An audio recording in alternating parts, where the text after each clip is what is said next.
여러분의 영혼과 가정에 하나님께서 주시는 평안과 은혜가 충만하기를 주의 이름으로 축복합니다. 저는 꿀을 좋아하는데 여러분도 꿀 좋아하시죠? 안 좋아합니까? 고대 로마인들은 꿀을 하늘에서 내려준 신성한 이슬로 생각할 정도로 귀하게 이렇게 여겼습니다. 꿀에는 꽃에 따라 여러 종류의 꿀이 있는데 순수한 꿀은 3년이 지나도 세균이 침투하지 아니할 정도로 아주 특별한 식품입니다. 우리 건강에 잘 사용하면 우리 건강에 유익하기 때문에 참 귀한 식품이라 그렇게 생각을 합니다. 그래서 잠언에서도 보면 내 아들아 꿀을 먹으라, 이것이 좋으니라. 송이꿀을 먹으라, 입에 다니라 그랬습니다. 지혜자 솔로몬이 성경의 꿀에 대해서 언급할 정도로 꿀이 탁월한 그런 식품 중에 하나라 그렇게 생각을 합니다. 그런데 성경에 보면 꿀보다 맛이 더 좋은 음식이 있다 그렇게 말합니다. 근데 시편의 말씀을 보니까 주의 말씀의 맛이 내게 어찌 그리 단지요 내 입에 꿀보다 더하니이다 그랬습니다. 말씀의 맛을 아는 것이 복입니다. 그래서 시편 1편 기자는 복 있는 사람은 여호와의 율법을 즐거워하여 그 율법을 주야로 묵상하는 자로다 그랬습니다. 복 있는 사람이 누굽니까? 요즘에 복 있는 사람은 돈 많은 사람, 권력 있는 사람, 출세한 사람, 여러 가지 복 있는 이 복에 대해서 정의를 하는데 성경은 말하기를 복 있는 사람은 뭘 즐거워한다고요? 여호와의 율법을 즐거워하여. 즐거워한다는 말은 기뻐한다는 말입니다. 그 율법을 주야로 묵상하는 자로다. 묵상한다는 말은 입으로 웅얼거리는 것을 말합니다. 계속해서.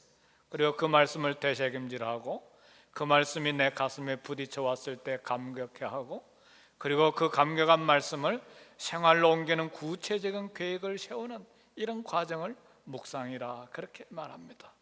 이렇게 여호와의 율법을 즐거워하여 주야로 묵상하는 사람, 그 사람이 복 있는 사람이다. 주야로 밤낮으로 묵상한다 그랬습니다. 근데 이 주야로라고 하는 말은 그저 밤과 낮 하루 정도 묵상하는 사람이 아니고 일생을 통해서 여호와의 율법을 즐거워하여 묵상하는 것을 말합니다. 이 사람이 성경이 말하는 복 있는 사람입니다. 오늘 말씀의 맛을 꿀보다 더 달게 느끼고 그 말씀을 주야로 묵상하는 복 있는 여러분이 되시기를 주의 이름으로 축복합니다. 우리 예수님께서 이방 땅인 데가볼리 지방에서 귀가 먹고 말을 더듬는 사람을 기적적으로 고쳐주셨습니다. 그리고 그 뒤에 가만히 성경 오늘 마가복음 8장에 보면 수많은 사람들이 모였는데 움직이지를 않았습니다. 얼마나 많이 모였는가?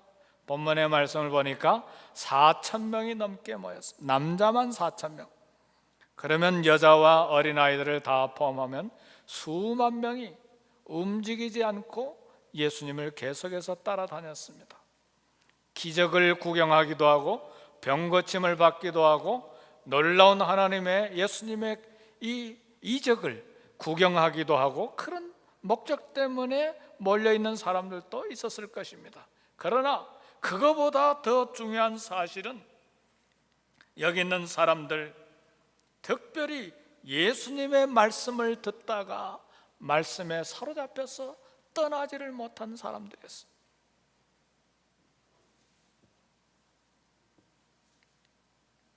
오늘 본문의 말씀을 보니까 놀라운 것은 굶주림이 계속해서 처음에 예수님께 왔을 때는 먹을 것이 있었겠지만 하루, 이틀, 3일 지나면서 먹을 것이 다 떨어졌는데도 불구하고 예수님을 떠나지 아니했어요. 이런 말씀의 부흥이 저와 여러분과 우리 교회와 가정에 있기를 주님의 이름으로 축복합니다. 성도 여러분, 우리 한국에 선교사님들이 왔을 때 미국에서 오고 영국에서 오고 호주에서 선교사님들이 왔습니다.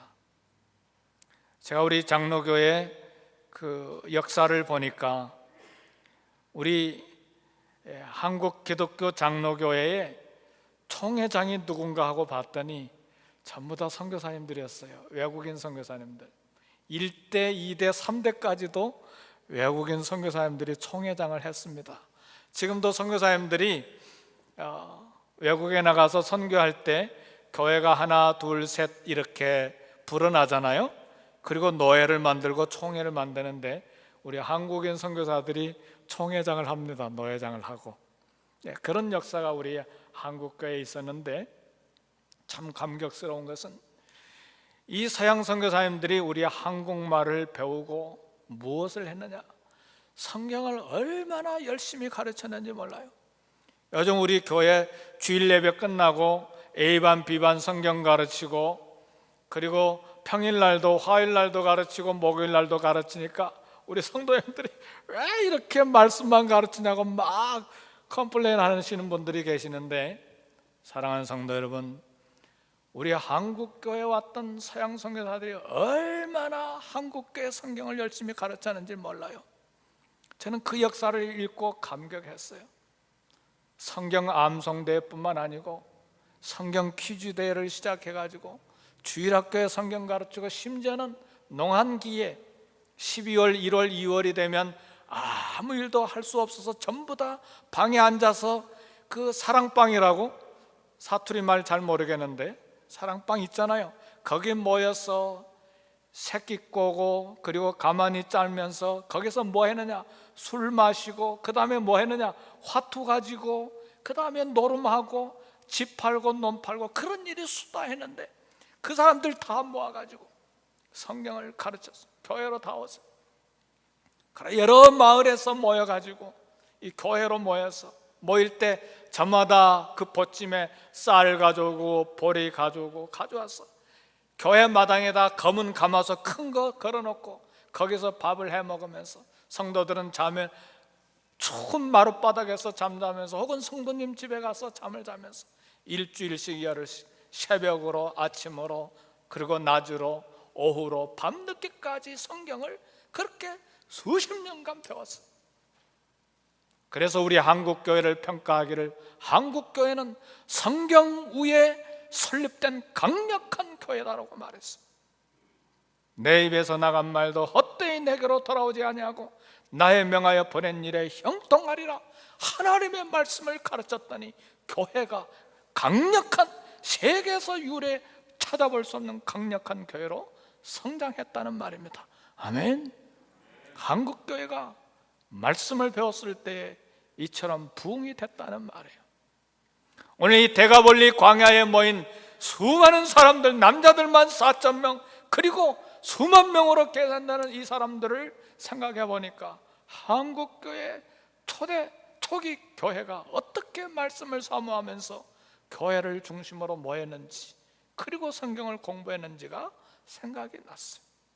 오늘 저와 여러분의 영혼에도 개인적으로 말씀의 부흥이 있기를 주의 이름으로 축복합니다. 말씀이 내 개인적으로 부흥이 되고 내 가정에 부흥이 되면 이 말씀의 영향력이 생겨서 말씀이 헛되이 하나님께로 돌아가지 아니하고 그 명하여 보낸 일에 형통하는데 영혼을 살립니다. 내 남편을 살리고 내 아내를 살리고 내 자녀를 살리는 거예요. 그리고 그 놀라운 영적인 거룩한 영향력이 우리 교회에 넘쳐나서 교회가 부흥하고 그리고 코리아타운과 LA까지 거룩한 영향력이 행사되기 시작했어. 다른 사람들을 변화시키는 역사를 일으킨다는 말씀이죠.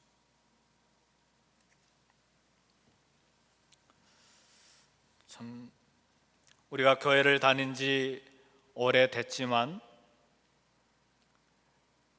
말씀의 맛을 느끼고 감격한 이런 일이 늘 계속돼야 될 텐데 그러지 못하는 경우들이 많습니다. 돈 맛은 알고, 권력의 맛은 알고, 쾌락의 맛은 알고, 인기의 맛은 알지만 하나님의 말씀을 맛을 아는 데는 더디고 참 마음이 무디어 있는 것을 우리가 봅니다. 다른 사람들은 말씀을 들으면서 눈이 반짝거리고, 말씀을 들으면서 가슴이 벅차오르기도 하고, 말씀을 들으면서 때로는 그 말씀이 감동이 돼서 눈물을 펑펑 쏟아내기도 하고, 그리고 말씀 때문에 하나님의 은혜에 감격해서 홀로 찬송을 부르기도 하는데, 그러나 왜 나 홀로 이 메마른 사막을 헤매야 되는가? 그 부분을 가지고 우리는 기도해야 된다고 생각합니다. 성도 여러분, 때로 어떤 분들은 말씀의 맛을 계속해서 느끼다가 목양신의 칼럼에 나온 글을 읽고 또 펑펑 울었다는 성도님들도 계세요. 하나님의 말씀의 은혜가 어떻게 우리에게 흐르는지 우리는 알 수 없지만 준비된 마음에 성령께서 말씀을 통해서 역사하신다는 사실이죠. 그러다가 어느 순간에 하나님의 말씀의 맛을 느끼기 시작할 때가 우리에게 찾아오는데, 갑자기 말씀이 내 귀에 들리기 시작하고, 갑자기 말씀의 맛이 느껴지기 시작하고, 말씀이 벅찬 감동으로 우리의 가슴에 다가오는 경우가 있습니다. 이러한 때는 내 개인적인 영적인 부흥이 시작되는 때입니다. 이때를 위해서 우리는 준비하고, 이때를 위해서 우리는 끊임없이 기도해야 될 것입니다. 우리 신앙생활의 가장 놀라운 축복 중에 하나는 하나님의 말씀의 맛을 알기 시작하는 때입니다. 하나님의 말씀의 맛을 알 때에 하나님의 사랑과 축복을, 영적인 축복, 하나님께서 쏟아주시기 시작합니다. 우리 다윗을 보면 하나님의 말씀을 사랑해서 하나님이 얼마나 그를 축복하셨는지 몰라요. 말씀의 맛을 알았기 때문에 그는 덜 타락할 수가 있었어. 그리고 타락했어도 주님 앞에 곧바로 돌아올 수가 있었습니다. 그의 아들 솔로몬은 권력의 맛, 쾌락의 맛, 이방 여인들의 사랑의 맛을 더 귀하게 생각했기 때문에 그는 쉽게 타락했습니다. 오늘 본문에서 예수님을 떠나지 않고 말씀에 매달린 무리들에게 우리 예수님은 기적을 베풀어 주셨습니다. 얼마 전에는 이스라엘 땅에서 오병이어의 기적을 일으켜 주셨는데, 이제는 데가볼리라고 하는 이 이방 땅에서 칠병이어의 기적을 베풀어 주셨습니다. 이걸 통해서 오늘 우리에게 주시는 몇 가지 교훈을 얻기를 원합니다. 성도 여러분, 우리 예수님은 저와 여러분들의 필요를 아십니다. 아멘. 참 우리의 필요가 사방에 널려 있을 때 우리가 얼마나 안타깝고 얼마나 외롭고 또 얼마나 낙심하는 마음을 갖습니까? 감사하게도 우리 예수님은 우리의 필요를 구석구석 알고 계신다는 사실입니다. 말씀을 듣는 자리를 떠나지 않고 있는 이 거대한 무리들이 먹지 못하고 있는 형편을 우리 예수님께서 아셨습니다. 오늘 2절 3절 보니까 내가 무리를 불쌍히 여기노라. 그들이 나와 함께 있은지 이미 사흘이 지났으니 먹을 것이 없도다. 만일 내가 그들을 굶겨 집으로 보내면 길에서 기진하리라. 그 중에는 멀리서 온 사람들도 있느니라. 오병이어의 기적을 일으키실 때는 제자들이 그 형편을 보고 선생님, 주님, 이 문제를 좀 해결하세요 하고 청원을 받았는데, 오늘 본문의 말씀을 보니까 우리 주님께서 제자들을 애들아 좀 모여라, 모여. 이 문제를 좀 해결해야 되겠다. 내가 무리들을 불쌍히 여긴다. 우리 주님이 미리 아시고 이 문제를 해결하시기 위해서 제자들을 부르셨습니다. 멀리서 온 사람들도 있어.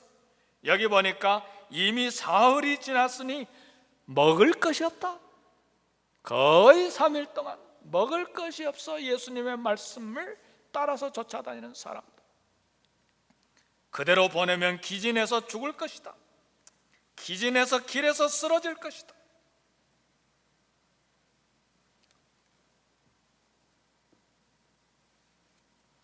성도 여러분, 피로 때문에 참 마음 고통하고 염려하고 얼굴을 펴지 못하고 그런 일들이 우리에게 있습니다. 그러나 감사하시기를 바랍니다. 그 형편을 우리 주님이 다 알고 계십니다. 아멘. 어떤 가스펠송에도 그런 가사가 있습니다만 우리의 신음소리에도 우리 주님이 귀를 기울이고 계신다는 사실을 믿으시기를 바랍니다. 아멘. 그래, 우리 주님께서 이것을 보시고 아시고, 그리고 우리가 전혀 예상치 못한 방법으로 이 문제를 해결하시기를 원하셨습니다. 이 말씀을 붙드세요. 그 옛날 이방 땅 대가볼리에서 칠병이어의 기적이 일어났더라. 옛날에 일어났지 뭐. 아닙니다, 성도 여러분. 오늘날에도 어제나 오늘이나 내일이나 동일하신 우리 주님, 사정을 아시고 동일한 방법으로, 더 놀라운 방법으로 기적을 일으키시는 우리 하나님이십니다. 그래서 바울은 말합니다. 아무것도 염려하지 말고 다만 모든 일에 기도와 간구로 너희 구할 것을 감사함으로 하나님께 아뢰라. 두 가지입니다. 아무것도 염려하지 말고 구해라. 두 번째는 감사함으로 아뢰라. 뭘 염려하지 말라고요? 무슨 일이든지 아무것도 염려하지 말라. 그리고 어떤 자세로 구하라고요? 감사함으로 구해라. 이 두 가지 단어가 중요합니다. 우리 주님이, 우리 하나님이 아시고 책임지시겠다는 말씀입니다. 감사함으로 구해야 될 이유가 있어요. 염려하지 아니하고 구해야 될 이유가 있어요. 우리 주님이 아시고 우리 아버지 하나님이 아시고 그것을 책임지시기 때문에 그렇게 기도해라. 사도 바울이 우리에게 교훈하는 것입니다. 성도 여러분, 그런데 여기서 우리가 또 다른 교훈을 받아야 될 것이 있는데, 예수님이 이 기적, 칠병이의 기적을 일으키실 때에 제자들이 음식을 나눠주는 이 일에 동참하기를 원하셨습니다. 본문에 보니까 축사하시고 떼어 제자들에게 주어 나누어 주게 하시니 제자들이 무리에게 나누어 주더라 그랬습니다. 우리 주님의 국률한 사역, 치유의 사역, 그리고 먹이는 사역에 제자들이 동참하도록 초청하신 것입니다. 동일하게 우리도 이 국률 사역과 치유 사역과 먹이는 사역에 동참해야 되고 주님의 사역에 협력해야 되고 이 일에 스스로 나서서 주님의 사역을 이어가야만 합니다. 8장 2절에 보니까 내가 무리를 불쌍히 여기노라 그랬어요. 우리 주님의 마음속에 국률한 마음이 있으셨어요. 무리들을 사랑하는 마음이 있었어요. 무리들의 굶주림을 채워주고 싶은 마음이 계셨어요. 누가 그리스도인입니까? 예수님의 심장을 가진 사람, 예수님의 가슴을 가진 사람들이 그리스도인들이에요. 우리 주님은 나에 대해서 국률한 마음, 사랑하는 마음, 피로를 채워주시고 싶은 마음을 가지고 다가오시는데, 나에게 흘러온 이 은혜와 나에게 흘러온 이 사랑과 나에게 흘러온 이 국률이 나에게서 멈춰서서는 안 돼요. 내가 받은 국률과 사랑과 은혜는 또 다른 사람들에게 흘러가야만 합니다. 이것이 그리스도인의 삶입니다.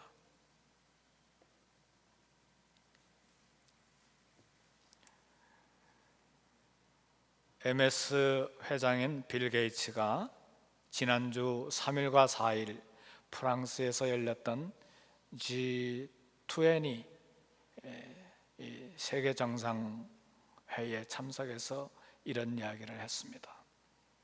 중국은 원조를 받던 나라인데 이제 했습니다. 그러나 원조하는 국가는 아닙니다. 한국은 원조를 받던 나라에서 졸업하고 이제는 원조하는 나라로 바뀌었는데, 이처럼 원조를 받다가 원조를 하는 나라는 세계에서 한국만이 유일합니다. 그런 이야기를 이 G20 정상들이, 세계 정상들이 모인 가운데서 그 이야기를 기자들 회견하면서도 그 이야기를 했습니다. 그런데 그 뒤에 이야기를 읽어보니까 세계 원조하는 부자 나라가 22개 나라가 있는데 한국이 22번째 나라입니다. 제일 꼴찌에 있어요. 우리 원조를, 세계 가난한 나라들을 보살피는 일을 더 많이 해야 합니다. 얻은 만큼 나눠야 됩니다. 그 일은 국가뿐만 아니고 우리 성도들도 동일하게 해야 될 일입니다.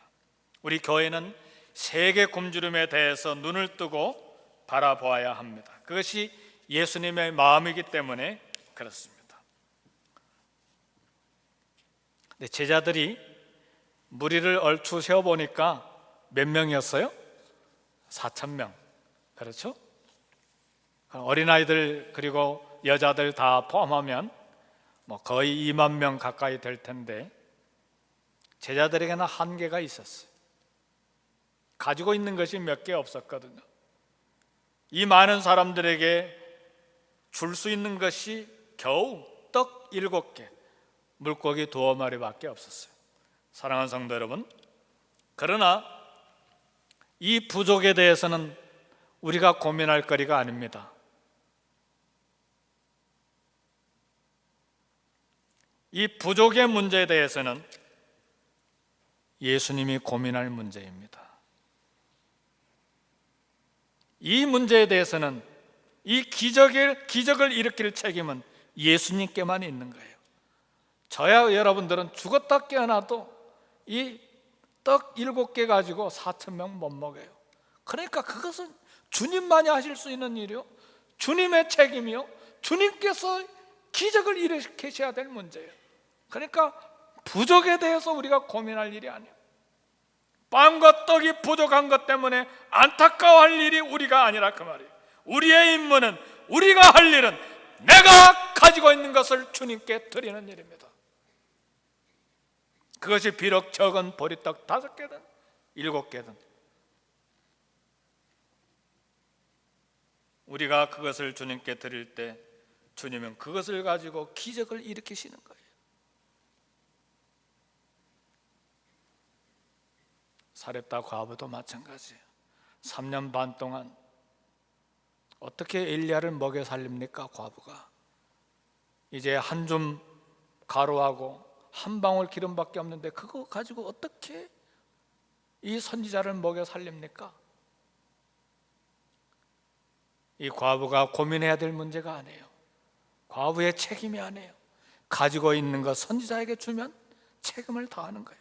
그럴 때 하나님은 거기에서 기적을 일으키시는 것입니다.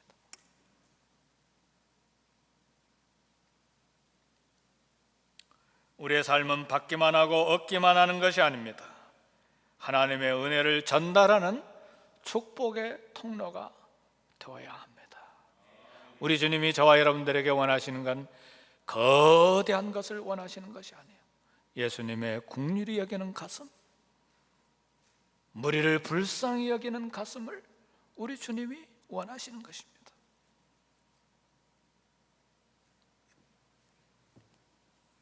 이 땅에는 이 시간, 이 시대에도 이 주님의 심장, 주님의 가슴을 가지고 그분의 손과 발이 되어서 긍휼 사역을 베푸는 수많은 사람들이 있어요. 우리가 LA에 살고 그리고 주변 도시에 살면서, 코리아타운에 살면서 우리만 보면서 살아서는 안 됩니다. 빛도 없이 이름 없이 예수님의 이름으로 긍휼 사역을 베푸는 사람들이 이 땅에 하늘의 별처럼 있다는 것을 알아야 돼요.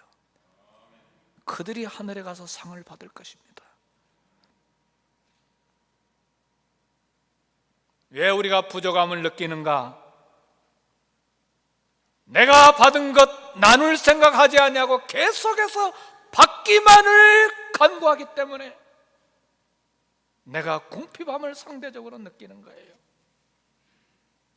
왜 이 땅에 굶주린 사람들이 많이 있는가? 나가 먹을 것을 나만을 위해서 쌓아놓고 있기 때문에 부족한 거예요. 몇 년 전에 죽은 마더 테레사는 인도 캘커타에서 며칠 후, 몇 주 후면 죽어갈 사람들, 거들떠보지도 않은 사람들, 그 사람들을 다 거두어다가 마지막 생명 호흡이 남아있는 데까지 사랑을 쏟아 부었어. 장바니에라고 하는 사람은 평생 동안 말을 하지 못하고 손도 움직이지 못하는 정신박약아들, 정신지체 부자의자들을 다 모아서 나루시 공동체를 만들어서 평생 그들을 섬겼어요. 죽어가는 사람들이 존엄성을 가지고 고통 없이 죽을 수 있도록 이 호스피스 운동이 미국에 2,000개나 되고 있고, 이 호스피스 운동은 전 세계 40개 국가에 지금 활동하고 있습니다. 세계 각지에 집 없는 사람들에게 집을 지어주는 헤비타트 운동에 수천 명씩 몰려들고 있어요. 어떤 가난한 유대인 여자가 헤비타트 운동하는 사람들이 와서 집을 지어주니까, 당신들 예수 이름 증거하려고, 나를 전도하려고 이거 지어주는 것이죠? 아닙니다.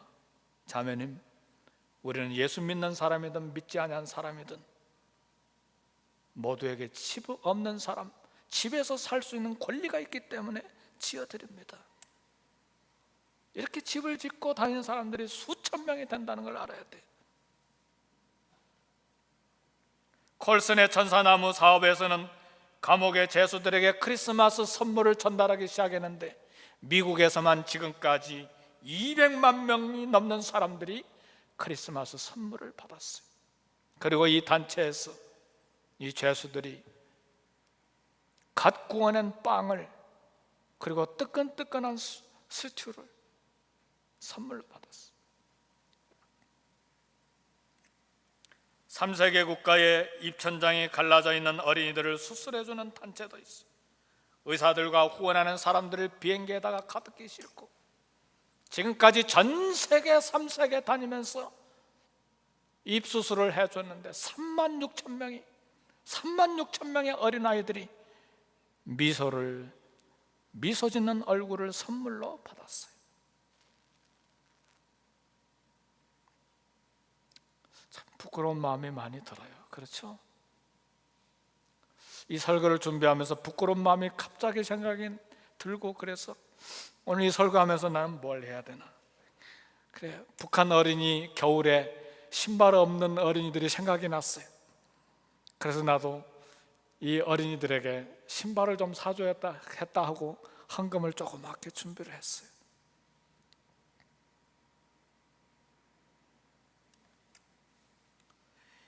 이웃의 필요에 대해서 우리가 민감해야 되는 것은 전혀 섬김을 받을 수 없는 나를 위하여 우리 주님이 생명을 쏟아주셨기 때문에, 사랑을 나에게 베풀어 주셨기 때문에,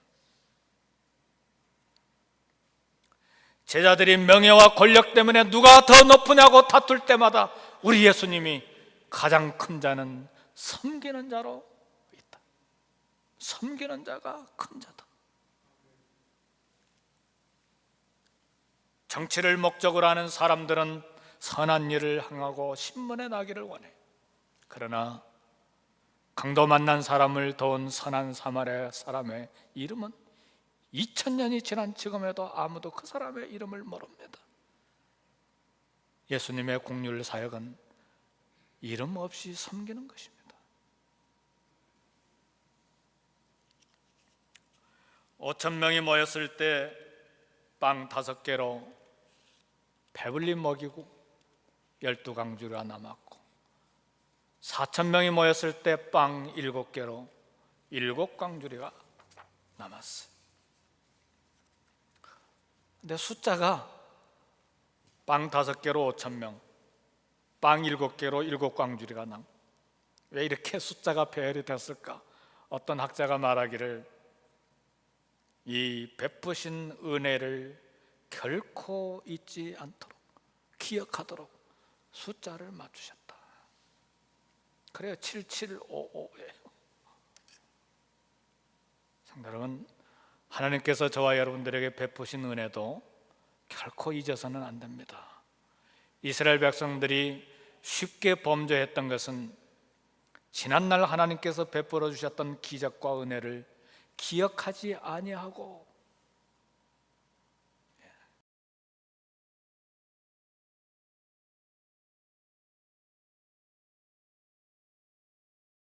굉장히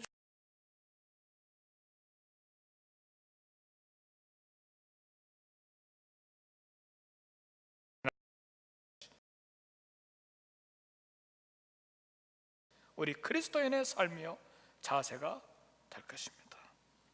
2번에 걸쳐서 떡 문제의 기적을 베풀어 주신 것은 500여의 기적과 700여의 기적을 반복해서 베풀어 주신 것은 우리 삶의 문제에 대해서 우리 주님이 반복해서 해결해 주시겠다고 하시는 약속의 말씀입니다. 한 번 기적을 일으키시고 끝나시는 것이 아니고, 한 번 사랑을 베푸시고 그것으로 끝나는 것이 아니고, 반복해서 어떤 경우에든 우리 주님의 은혜 손을 펴실 것이라고 하는 계시의 음성입니다. 하나님의 능력과 기적은 반복됩니다. 그리고 또 하나, 아이 무리들 위양 먹이시려면 일주일 먹을 거 그냥 보따리째 싸서 주시지 왜 한 끼 정도만 배불리 먹이시고 끝냈나? 좀 궁금하지 않으세요? 한 번도 생각해 본 적 없으세요? 교훈이 있습니다. 주기도문에 보면 이틀치 식량을 구하도록 기도하지 않았어요. 일용할 양식을 주옵시고. 한 달치 식량을 구하지 않았어요. 일용할 양식, 하루 식량을 구하라고 그랬어요. 그 이유는 그것은 나만을 위해 쌓아놓는 탐욕을 배제하는 것입니다. 한 달 양식, 1년 양식, 수년간 먹을 양식을 쌓아놓기를 우리 주님이 원하시는 것이 아니에요. 우리 대부분의 경우에 세계 식량이 모자라는 중요한 이유가 무엇인가? 한 사람이 한 달 먹을 것을 가지고 있고 1년 먹을 것을 가지고 있고 어떤 경우에는 수십 년 먹을 양식을 혼자 가지고 있기 때문에 이 땅에 양식이 부족한 거예요. 학자들은 말합니다. 지금 생산되고 있는 모든 곡식을 공평하게 나누면 전 세계 굶주림이 없을 것이라고 말해요. 그건 사실입니다. 나만을 위해서 쌓아놓는 탐욕을 배제하는 것이고, 일용할 양식을 구하라고 하는 것은 또 다른 교훈은 매일매일 겸손하게 필요를 하나님을 의지하라는 말이에요. 내가 1년치 먹을 양식을 쌓아놓으면 먹을 것에 대해서 교만하게 기도하지 않게 된단 말이에요. 뭐하게 그것 때문에 기도합니까? 먹을 양식이 내일도 있는데 기도하지 않아요? 하나님 의지하지 않아요? 양식뿐입니까? 우리 삶의 모든 부분이 다 마찬가지입니다.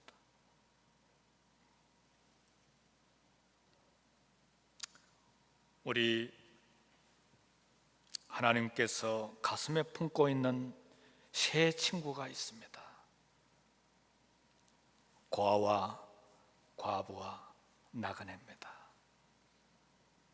고아와 과부와 나그네 함부로 손대면 하나님이 무섭게 진노하십니다. 가슴에 품고 계시는 친구이기 때문에 이들을 향해서 우리는 손을 내밀어야 합니다.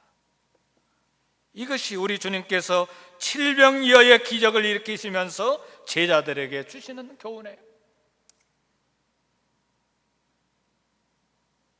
자기 대문 밖에 사는 거짓 나사로를 돌보지 아니하고 내가 여러 해 먹을 양식을 창고에 쌓아놨으니 먹고 마시며 즐기자 했던 부자는 지옥에 갔어요.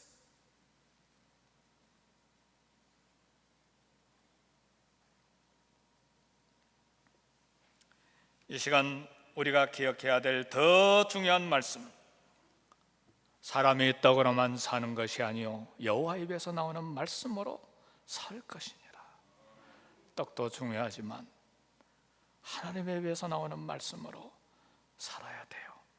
감사한 것은 놀랍게도 3일 동안 굶주리며 계속 말씀을 사모하며 따라다닐 때에 우리 주님이 먹는 문제를 해결해 주셨다는 사실을, 말씀을 듣기 위해서 음식 없이 지내기를 결정하고 선택한 군중들에 대해서 주님께서 먹는 문제를 책임지셨다는 말이에요.